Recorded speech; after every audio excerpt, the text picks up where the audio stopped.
You should just rent a cheap apartment and live there. After all, someone who just stays at home doesn't deserve to live in this house, said Kelly, who had returned from the city. She was now trying to drive me out of the house where I was living with my in-laws, planning to take my place. My in-laws don't understand working from home, and my husband, who wants the house, is siding with Kelly. Together with Kelly, my husband Eric, and my in-laws keep blaming me. Do they even realize who is paying the mortgage for this house? That's when it struck me. If I left, who would pay the $7,500 monthly mortgage? There was no reason for me to keep living with these people who made me feel so terrible. If they wanted me to leave, then I would leave. I had endured enough, and my anger had reached its peak. I'll change the ownership and mortgage to your name, I told my husband. With that, I divorced my overjoyed husband Eric and left the house. Little did they know they would soon face an unexpected situation. My name is Lauren. I used to live with my husband Eric, who is 3 years older than me. I met Eric while working at a company, but it wasn't the typical office romance. Eric worked for the cleaning company that serviced my office. When I met my husband, I had just lost both of my parents in quick succession. First, my father was diagnosed with an illness, and the doctors gave him only 4 months to live. While caring for him, my mother fell ill too, and despite her fight, they both passed away, leaving me alone. Having no siblings, I suddenly found myself all by myself, struggling to accept the reality that my parents were gone. After their passing, I would often think of them at random moments and tear up. However, I tried to hide my feelings from those around me who were being considerate. I forced myself to smile all the time while at work. The first time my husband Eric spoke to me, I was trying not to let anyone notice as tears welled up in my eyes. I stood in the hallway during a break, staring blankly out the window, lost in thoughts of my parents. I had seen Eric at work before, and we had exchanged nods, but we had never spoken, and I didn't even know his name yet. Eric approached me as I looked out the window and asked, "Are you okay? You seem a bit down." In response to Eric's gentle inquiry, I found myself talking about my parents. Maybe it was easier because he was a stranger whose name I didn't even know. When Eric heard about my parents' passing, he sympathized, saying he was close to his own parents and could understand the loneliness. I was glad that Eric listened to my story. After that, we started having brief conversations whenever we saw each other at work, and it didn't take long before we started meeting outside of work. Soon after, we started dating. Eric introduced me to his parents. As Eric had mentioned, he seemed to have a good relationship with them. His parents, aware of my loss, were considerate and invited me to visit them anytime. I quickly grew close to my in-laws, and without a formal proposal, it naturally led to me marrying Eric. After the wedding, we rented an apartment near my in-laws and started our life together. After getting married, I quit my job and switched to a company that allowed me to work fully remotely from home. I did this considering the possibility of having children with Eric in the future. I told Eric about my career change, but it seems he didn't quite understand it. For now, he just knows that I work from home using my computer. Since my salary didn't change after switching jobs, I decided to take care of the living expenses. Eric earned less than I did, so we agreed that I would pay for our expenses while Eric would save his salary, except for what he spent on social activities. Eric didn't have any expensive hobbies, and before we married, his social expenses were mostly just dates with me or going out with friends. Eric himself said he was okay with me managing our savings, so this is how we handled our finances. Working from home was all positives for me. Above all, I was happy that I could enjoy leisurely meals with Eric when he came home. This wouldn't have been possible if I were still working at my previous company. Before marriage, I often made simple meals just for myself, but now, wanting to please Eric, I find myself wanting to cook more elaborate dishes. Our life together was peaceful, but then a few years into our marriage, something shocking happened. My in-laws' house was completely destroyed in a fire. Fortunately, my in-laws were unharmed, but they lost all their possessions and irreplaceable memories like photo albums. For a while, my in-laws stayed in our apartment, and they were deeply upset. I wanted to cheer up the two people who had helped me heal from the loss of my own parents, so I did everything I could to care for them. I cooked, of course, and also took care of the household chores during breaks from work, making sure they felt comfortable. On weekends, Eric and I would go out with them. However, my in-laws felt like they were being a burden and struggled to regain their usual cheerfulness. They often mentioned that they couldn't stay with us forever and were concerned about imposing on us. So my husband Eric and I decided to build a house to live with my in-laws. Until now, my in-laws had never brought up the idea of living together, but Eric and I had been considering it. In preparation, I had been saving from my salary, separate from the savings my husband was making, thinking it was better to get a mortgage sooner rather than later. I suggested that we use this opportunity to build a house. My in-laws were delighted, and the conversation quickly came to an agreement. The house they had lived in was a charming wooden structure built by my great-grandfather. It had been fine when they were younger, but as they aged, they started experiencing various health issues. Therefore, they had many requests for the new house. Eric, too, wanted to add various features, thinking that if we were going to build it, we might as well do it right. Ultimately, the cost ended up being much higher than anticipated. Still, convincing myself that we would be living there for a long time, I agreed to build a house that met all three of their requests. I began to sense something was off around this time. Eric was excessively claiming to his parents, Rachel and Kyle, that he was the one building the house, and they were constantly thanking only him. Even though the house and the mortgage were in my name, and the down payment came from my savings, it seemed like Eric hadn't mentioned this to Rachel and Kyle at all. Because of Eric's insistent claims that it was his house, Rachel and Kyle started pressuring me to thank Eric as well.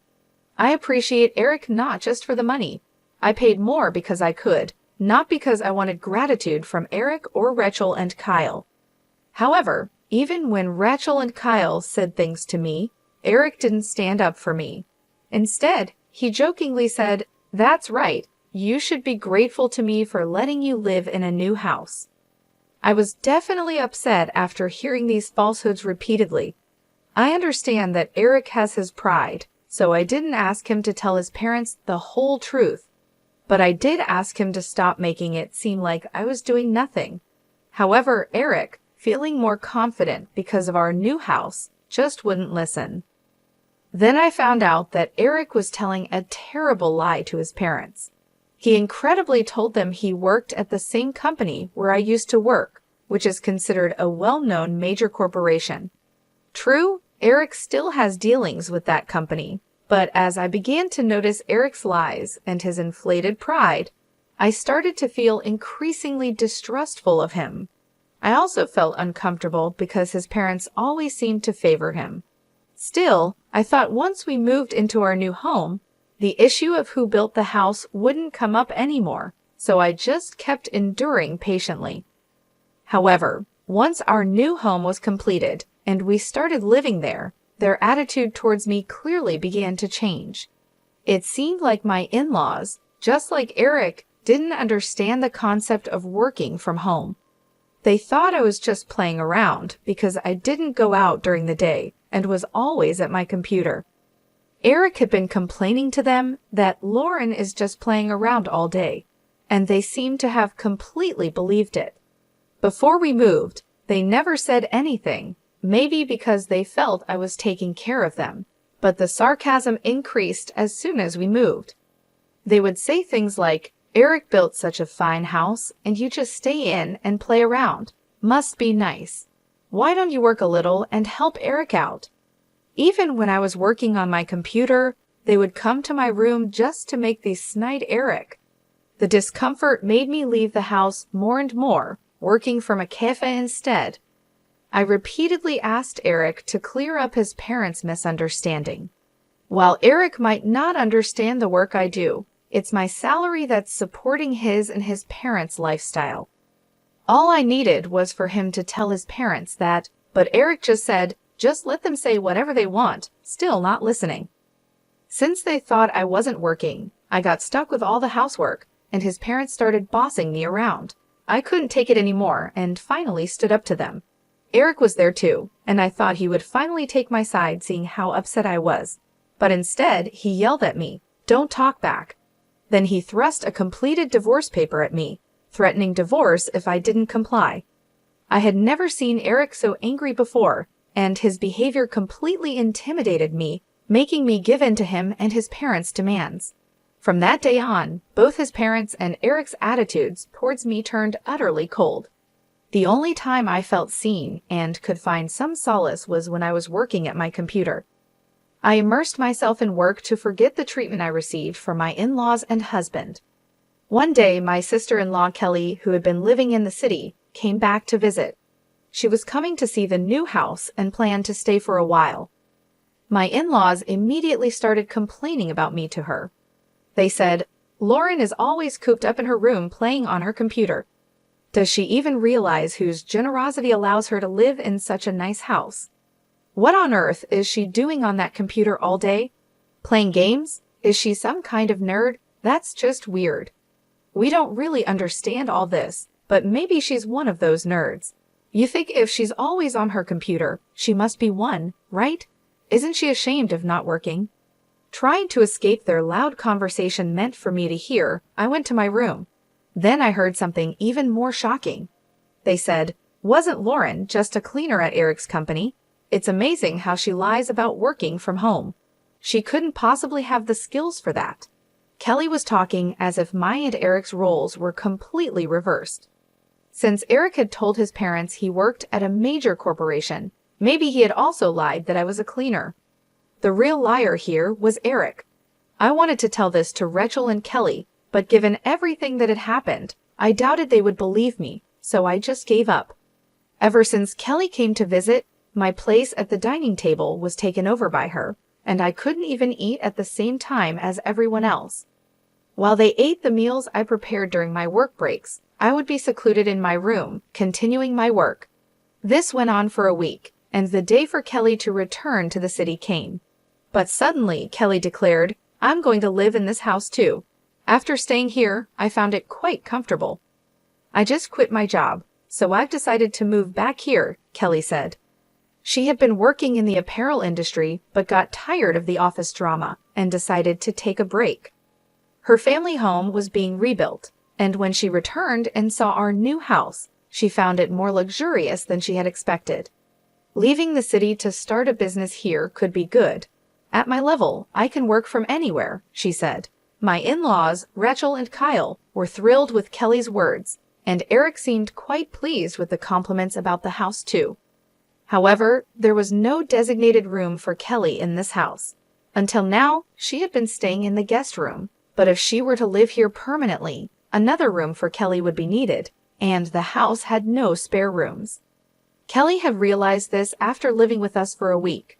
She told me, "I'll live here, so you should leave," with a smug, malicious grin. "People who just play around at home don't deserve to live in a house like this. You should find some cheap apartment somewhere and live there." "No, this house is mine because I started to say, but Rachel cut me off. "That's a good idea. You do nothing but stay at home all day." Rachel sided with Kelly, leaving me no room to argue. I tried desperately to explain my job, but Kelly, who had just said that work could be done from anywhere, wouldn't understand about working from home. Just because I'm not going out, they say I'm not working. They're trying to corner me with such an absurd argument. After everything that's happened, I'm really starting to get angry. Eric doesn't try to speak the truth, just stands there laughing and watching the situation. Until now, I kept quiet, considering Eric's position, but I finally told Rachel, Kyle, and Kelly that this house was built in my name. I'm paying for all the mortgage and all the living expenses. The down payment came from my savings, and Eric hasn't paid a single penny. Seeing me speak up to this extent, Eric was clearly panicked. However, the only things that came out of his mouth were words to berate me and self-serving statements to hide the truth. He shouted at me, calling me noisy, telling me to shut up, and calling me a liar. Eric was obviously flustered, and it was clear he was hiding something, Yet Rachel, Kyle, and Kelly still defended him, calling me the liar no matter how many times I tried to explain. I said it wasn't a lie, but they didn't believe me. That's when it struck me. If I left, who would pay the monthly mortgage of $7,500? There was no reason for me to keep living with these people, enduring such unpleasantness. If this house is supposedly built by Eric, who works at a major corporation, maybe it should all truly be his. With that thought, I decided to sign the divorce papers that Eric had pushed on me, intending to threaten me. When I offered to change the house's title to Eric's name, he was so delighted he almost danced. He must have thought the house would now fully become his own in name and reality. He's not wrong, but Eric misunderstood one thing. Initially, to change the mortgage to his name, we tried to go through the process together, but Eric disliked the complex procedures and told me to handle it alone. Just you go and listen to all that complicated stuff. It's just a name change, right? Get it ready for my signature only, he said. Since that wasn't possible, I took the reluctant Eric to the bank and a legal professional for consultation. Throughout, Eric didn't listen to the explanations and just played with his smartphone. When it came to signing the documents, he finally became eager. If I sign this, the house will be in my name, right? He asked. After I confirmed, he happily signed the documents. Once all the procedures are completed, both the house and the mortgage will finally be Eric's. I've explained it several times, but I wonder if Eric has truly realized it. He was ecstatically reporting to Rachel, Kelly, and Kyle. Even after hearing this, how can they still believe that Eric works at a major corporation and I'm unemployed? I watched this scene with a feeling of astonishment. After changing the house and mortgage to his name, I filed for divorce. We're going on a trip to celebrate this, so you better move out while we're gone, Eric said. Waiting for the procedures to finalize, Eric took Rachel, Kelly, and Kyle on a ridiculous divorce celebration trip. They were apparently going abroad and wouldn't be back for about 15 days. During that time, I sold all the furniture and appliances I had brought into the house and packed my belongings into the car, ready to leave while handling various procedures in parallel. I was also looking for a new house and moved immediately after packing my belongings. The place I chose for my fresh start is the top floor of a high-rise condo. It was a stroke of luck that this condo worth about $8 million was available. However, given the timing, I thought it must have become available just for me, and I decided to boldly purchase it. For the past few years living with Rachel, Kyle, and Eric had been stressful, so I was thrilled about my new life ahead. In fact, I had an inheritance left by my deceased parents. I had been investing using that inheritance even before marrying Eric. Initially intended as just a way to earn some pocket money, these investments turned out to be a huge success, and now my assets amount to several $1,000,000. I had planned to use that money for a relaxed early retirement with Eric in the future. I had kept this asset a secret, intending to surprise Eric, but now I'm truly glad I never mentioned it. If I had told them, Rachel, Kyle, and Kelly might have joined forces to take my assets. Living with that family, I painfully learned just how careless they are with money. The house I lived in with Eric and his parents was decorated mainly based on their preferences, so it wasn't to my taste. With the move to the condo, I took the opportunity to create a space I love, carefully crafting the interior to my liking. Now it has become the perfect space, surrounded only by things I adore. Above all, there's no one around to make snide Eric, so I can happily work from home. Once things settle down, I'm planning to join a cooking class or yoga studio. Finally, in this enjoyable and free time, I have regained a peaceful mind for the first time in years. The call from Eric came the night they returned from their trip abroad. He must have realized that the furniture and appliances were gone upon returning home. He demanded them back, but I paid no attention. Everything was bought with my money, so it's my choice to do what I want with it. I didn't want to leave anything of mine in the house of those who had caused me so much suffering, not even the furniture and appliances. Of course, they were unnecessary for my new home. When I told Eric that I had already sold them, he still demanded I buy them back immediately. It's impossible. You, working at a major corporation, should just buy new ones, I retorted and then hung up the phone. That day, Eric called several times, but I ignored all of his calls. Months had passed since Eric and his family returned from their overseas trip. I had completely forgotten about my previous life and was having a great time getting along well with my neighbors. That day, I was returning from a cooking class I attended, invited by a friend who lived on the floor below. Suddenly, I received a call from Eric. Although I was suspicious, I answered, thinking there might be an issue with paperwork that needed attention. As soon as I answered, Eric shouted in a loud voice, "What is this all about?" It was just like the day they returned from their overseas trip. Wondering if there was anything else besides the furniture and appliances that could have angered my husband, I decided to listen closely. It turns out he had finally noticed the amount of the loan repayments when he opened a letter that had arrived at the house. He saw that the loan repayment amount was listed as $7,500 per month, which is why he called in a panic. "Wasn't the loan already paid off?" he exclaimed. "Of course not. The bank explained everything clearly, didn't they?" I replied. "That's impossible. I never heard about it." "With the fire insurance in your savings, why didn't you pay off the mortgage?" he shouted. "No way. That's impossible. Do you even realize how much that house was worth?" I responded. Shockingly, it seems Eric believed the mortgage was already paid off despite the bank's detailed explanation, which he had nodded to.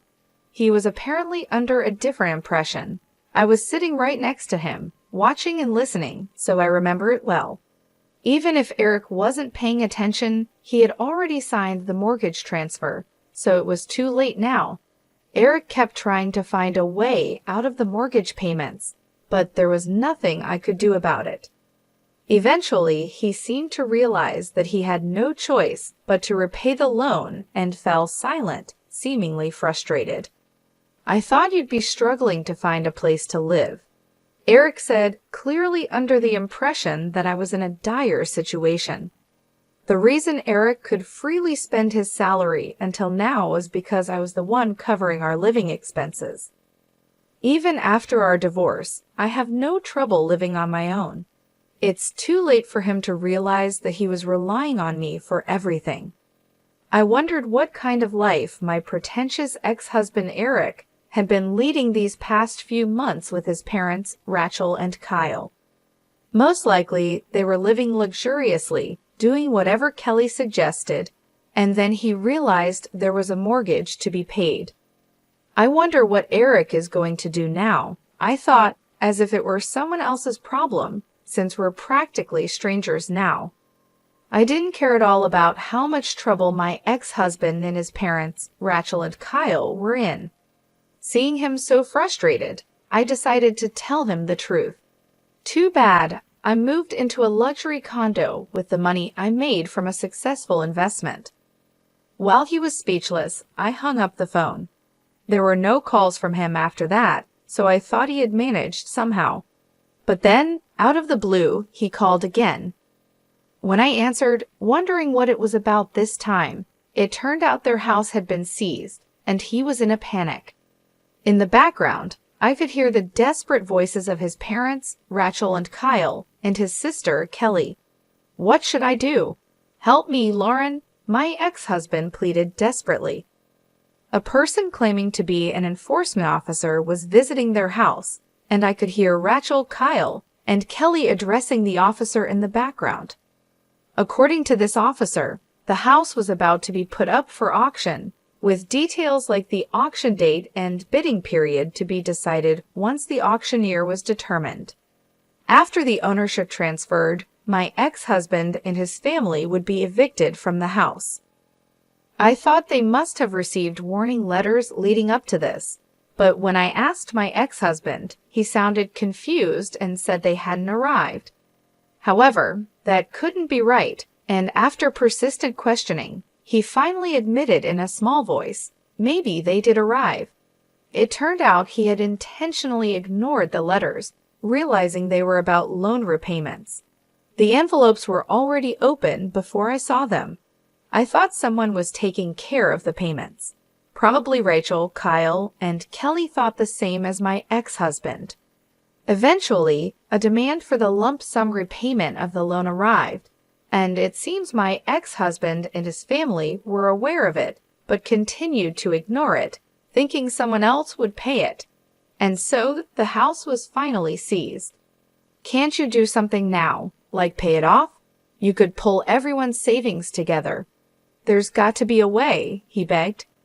I couldn't hide my frustration at my ex-husband's helpless tone. When I suggested they pool their savings to pay off the loan, all he could say was, "It's impossible."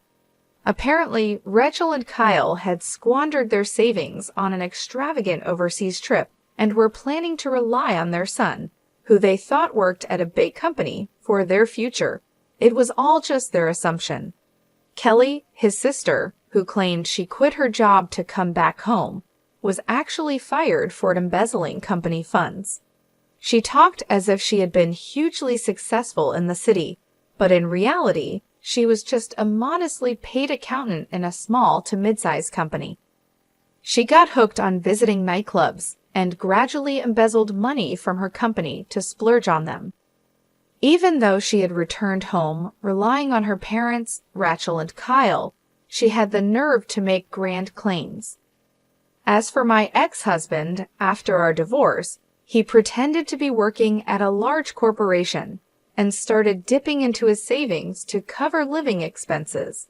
Rachel, Kyle, and Kelly lived lavishly, and the money he had saved while we were married was completely gone. Then came the demand for the lump sum repayment of the loan. As their financial situations came to light, it seemed like the focus shifted from the court case to blaming each other. In the midst of this, my ex-husband started clinging to me. "Please, Lauren, you're living in that high-rise luxury condo now, right? Let's all live together there again." I refused. "We're divorced now, and as far as I'm concerned, we're strangers." Although I had felt a bit sorry for him earlier, I definitely didn't want to live with those people ever again. Hearing the voices of my ex-in-laws, Rachel, Kyle, and Kelly, in the background, I felt more resolved and firmly declined my ex-husband's offer. Upon hearing my refusal, Rachel, Kyle, and Kelly immediately started hurling insults at me. I heard various derogatory terms like heartless, scammer, and thief. Perhaps out of spite for being rejected, my ex-husband joined them in berating me. The noise over the phone was unbearable. Despite everything being the result of their own actions, there was no sign of remorse from them. Eventually, all four of them started blaming each other, leaving me out of it and arguing among themselves. I decided then and there to never involve myself with these people again. I quietly hung up the phone and blocked my ex-husband's number. A few days later, I came across a concerning headline in a corner of the newspaper. The article about a father and son getting into a fistfight and the police being called made me suspect it was about my ex-husband and his father.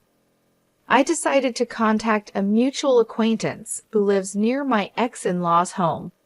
Sure enough, the incident reported in the newspaper was about them, and it happened after I hung up the phone on my ex-husband. The article mentioned that a neighbor noticed the fight and called the police, leading to their arrest. My ex-husband, his father, Rachel, and Kelly, who tried to intervene, all sustained injuries that would take about 3 weeks to heal completely. After receiving a stern warning from the police, they were released. However, the incident making the newspapers meant my ex-husband faced severe reprimands at his workplace, although he wasn't fired. The cause of the fight was exaggerated and quickly spread throughout the company. My ex-husband feels uncomfortable at work, but can't afford to quite due to financial needs. Eventually, a buyer was found for their house, and they were forced to move out. They manage to find a new place, but it's an old, cramped, bug-infested apartment, a far cry from their previous home. The family of four began their new life there. Bugs appearing daily in the rooms are causing Kelly and Rachel to make such a fuss that they have already received complaints from the neighbors. They try to work and rent a new house quickly, but both in-laws and Kelly seem to get into trouble at work and end up being fired. Especially Kelly, with her past of embezzling company funds becoming widely known, is finding it difficult to get rehired. It looks like they will have to continue living on my ex-husband's income alone. My ex-husband seems to be trying to find out where I live, asking our mutual acquaintances persistently. They have warned me to be careful. Even if my ex-husband finds my condo, he'll just be turned away by the full-time concierge. I gratefully accepted the advice from my acquaintance and made sure to ask the concierge to be on the lookout. With this, the turmoil with my ex-husband and his family finally comes to an end. It hasn't even been a year since I left that house, but it already feels like a distant past event. I've completely adapted to life in my luxury condo, enjoying my days filled with hobbies and work. I plan to enjoy my carefree single life for a while without thinking about marriage.